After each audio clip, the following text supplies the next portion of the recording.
Hey gang, today we are in southern Illinois at a small town called Centralia, and we are at Elmwood Cemetery here.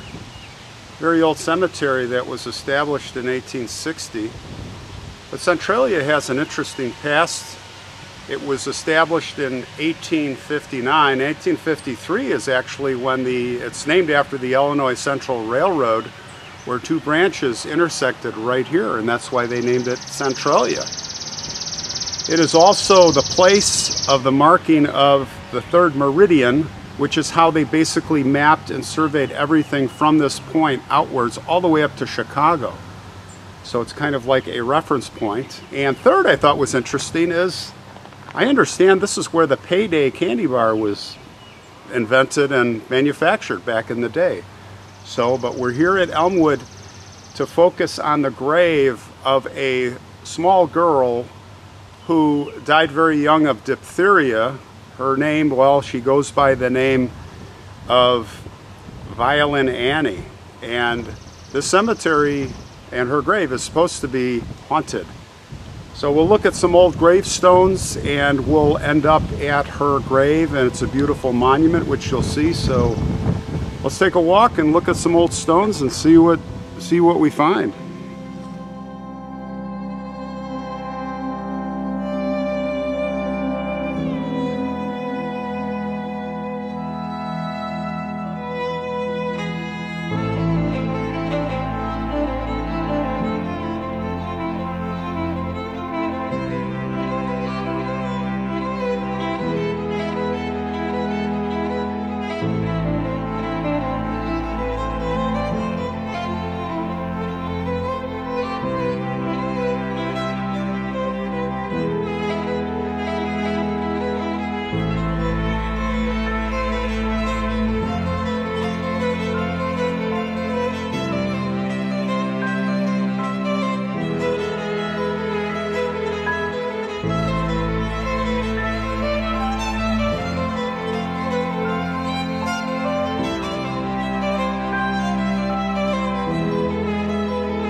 You see a lot of these stones right here. This is such a common stone configuration that I see. On this one, we really can't read anything, even with the flashlight. And you will see there's a lot of what appears, and I'm going to touch this very softly, old lichen, and that might even be dead lichen or other type of buildups. Here you see the lichen, and if you start rubbing on this and scrubbing this, you are going to take this material, the base of this, right off. And sadly, I see people taking scrapers to this and hoses and pressure washers. That's another subject for another time. Well, let's see what else. Look at this. We'll look straight down here, and here is a broken tombstone. And it is where it is left where it is, well, left where it lied.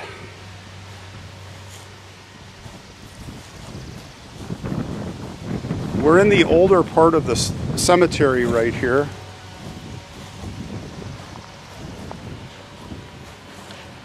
It's pretty large.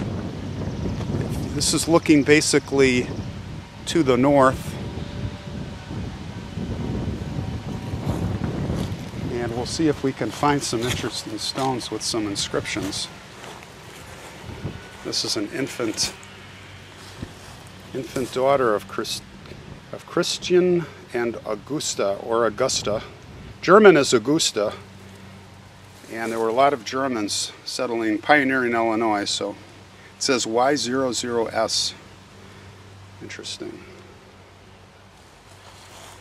In the Ed Gein video, I said Augusta, and a lot of people are trying to correct me and say it's Augusta, like Augusta, Georgia, but it's not. If you're pronouncing it the way the Germans do. Well, let's see what we got here. Let's see if the flashlight can do anything. Let me try it out. No, not too good. I see 1888, it looks like. Yeah, we'll see if we can find some more.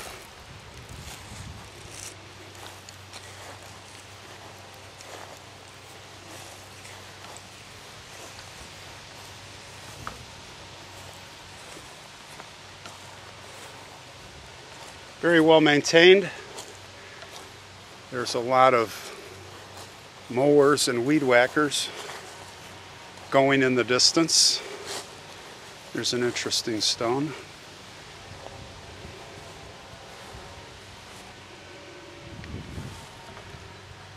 It looks like it says Matalot.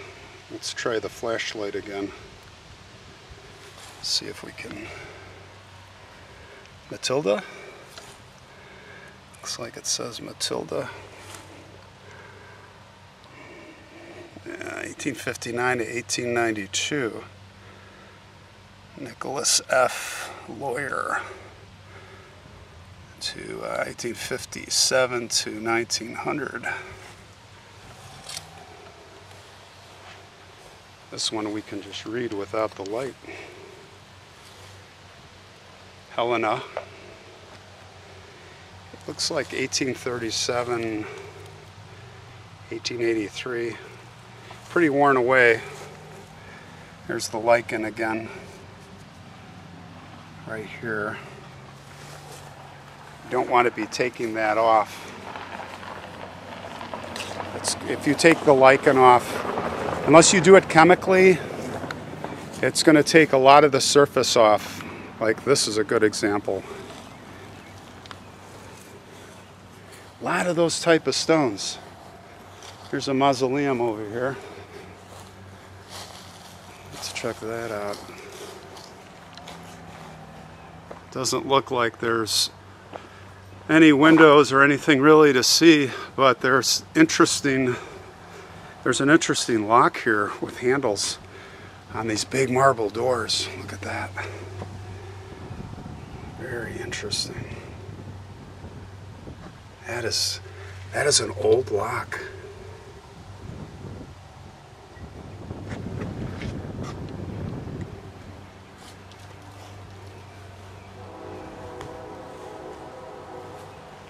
Well, you hear the train. We were talking about the train. Let's go over here. There's a small stone here.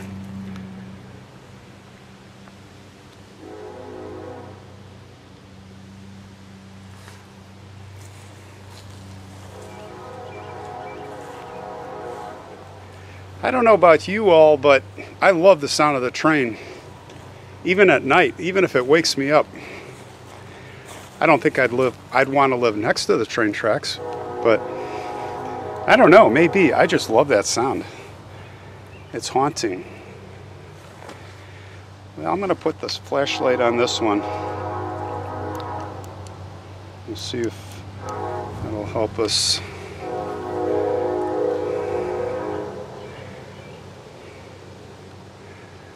Age 35, 7 months, 11 days.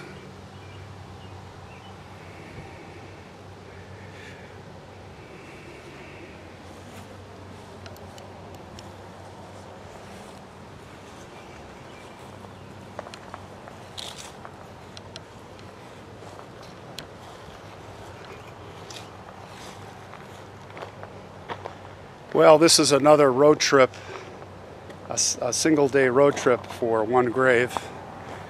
I will do this from time to time if it's something that really captures my excitement. Here's another old stone. Ryan, Charlie W. Ryan.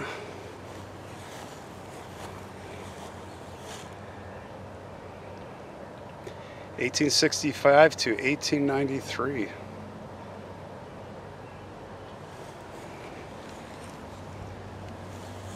We can see a lot of family members here.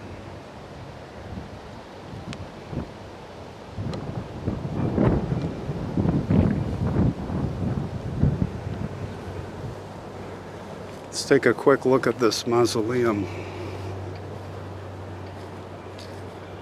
Make sure we're not missing anything.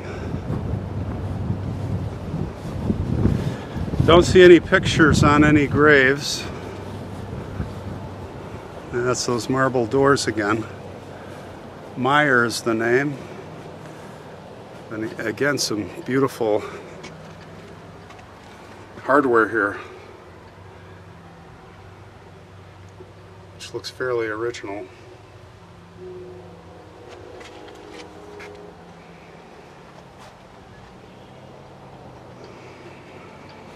See an interesting stone over here.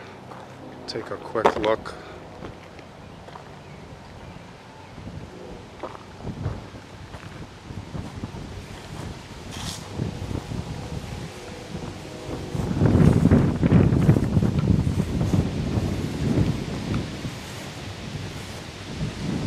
Yeah, it's pretty tough to read. Small child over here. You can see by the lamb. It's so sad to see these.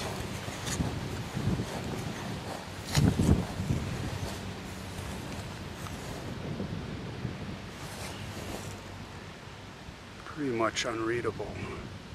But there is a marker here.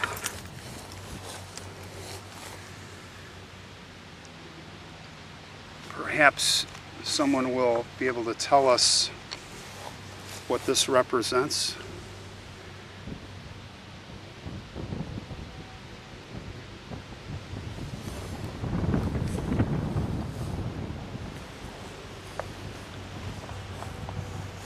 A lot of old stones here, guys.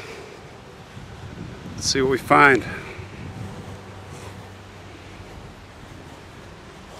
You never know what you're going to find as you explore.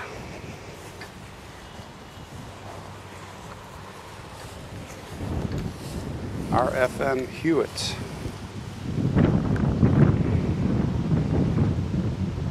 (1837 to 1913).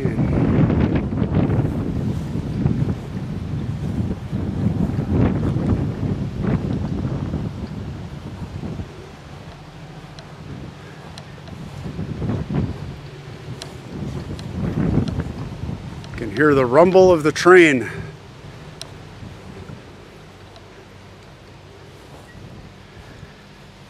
It's a beautiful monument here. Looks like the top broke off.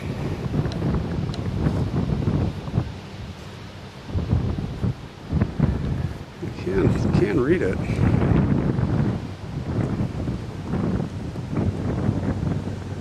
59 years old, 1 month, 3 days.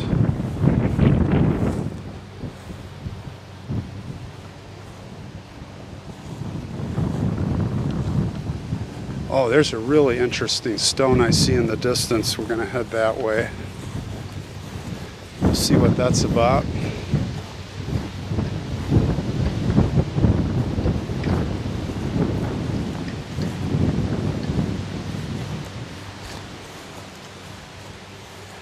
A few knocked over tombstones up here. This is a whole grouping of very old tombstones. Here, John Heron,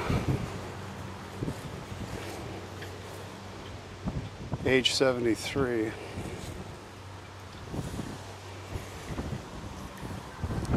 Walter Tyrrell.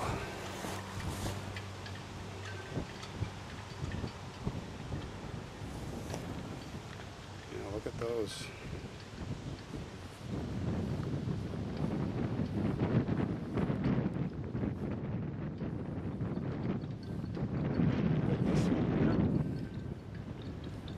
Blanche, it says.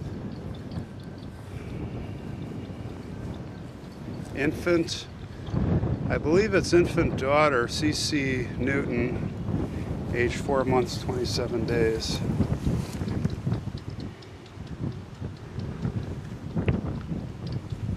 See if you can see that okay. Yeah.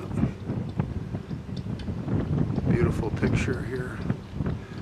Carved.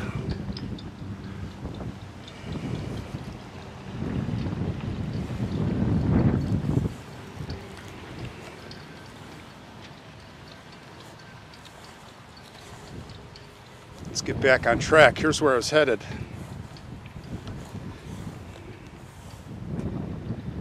Don't know what this is. Some old stones. Just, this is what's going to eventually happen to all stones. I found this particular stone really interesting. Look at the craftsmanship. Look at that. What is that symbol? I see, oh, it's a broken link of a chain. Look at that. 1876, maybe? Not sure.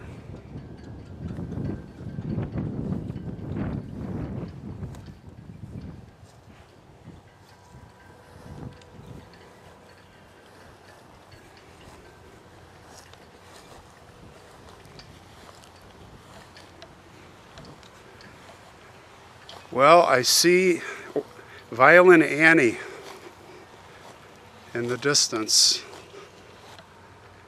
right there.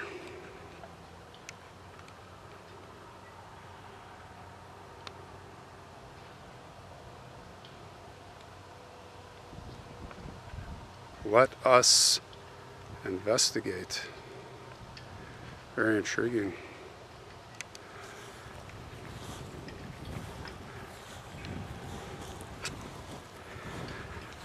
They say that her eyes glow green. Of course, coming here at night, not recommended.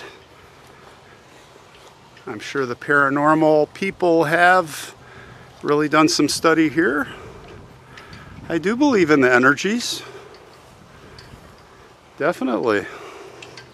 Not what I do, but that stuff intrigues me.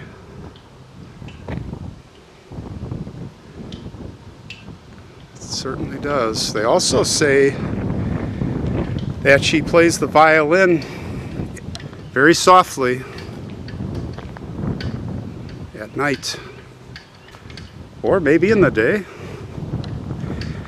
Like I said, she passed of diphtheria, and she was known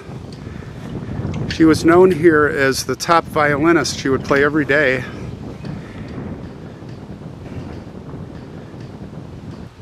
It is said that someone acquired her violin case through her descendants somehow, and then when they opened it, it was empty.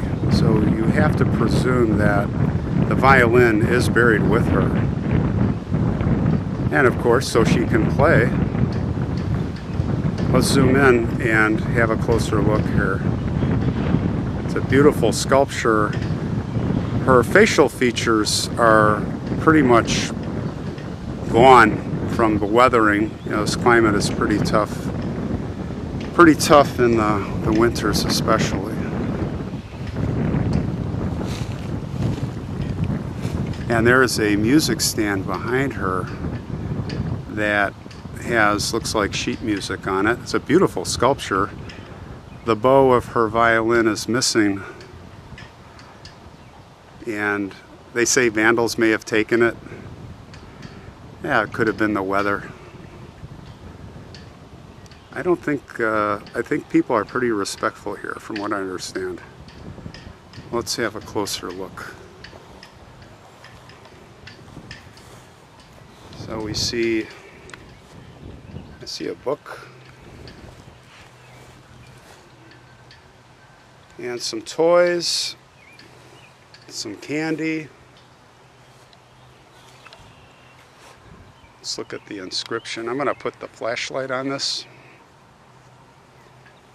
Have a better look. Our daughter H. Annie, September 17, 1879, September 30th, 1890. W. Scott Marshall, M.D. January 19, 1849, passed in 1922. And his wife H. Olin Marshall, October 2nd, 1852, October 17, 1910. There are ground monuments. This is Annie's. Go to the side here. There is a inscription there. I'm going to get the flashlight on that again.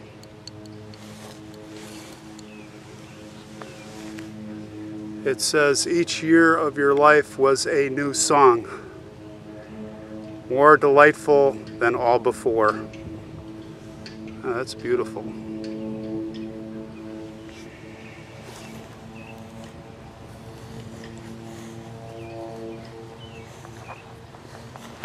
There's a Nellie Marshall here. 1956, so that is the next generation. Well, maybe not, no, 1885. Sister? And we have E.B. Marshall, her father, doctor. Nope, I take that back. W. Scott Marshall was her father, and H. Aline, or Aline. So I'm not sure. Maybe you guys with the ancestry can figure out who they are. There's someone here. Oh, here we go. Edward B., son of E.B. and Nellie Marshall. So that's what the toys are for. And that's July 5th, 1923.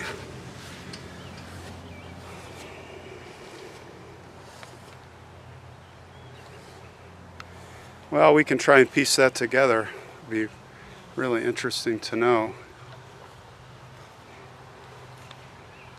But really beautiful. This was worth the drive just to see this beautiful sculpture. Can you imagine what it looked like when it was first carved before the erosion? It's too bad they didn't put a glass case on it, but the glass case kind of ruins the effect. I'm not sure. 6 1/2 dozen, I guess. All right, well, oh, that's Violin Annie. And that is going to wrap up this trip. I'm heading over to another town about an hour towards St. Louis to do a shoot episode on a girl that was abused, and it was on A&E. Happened a long time ago. But anyway, rest in peace. Violin Annie and family, and we'll see you guys on the next one.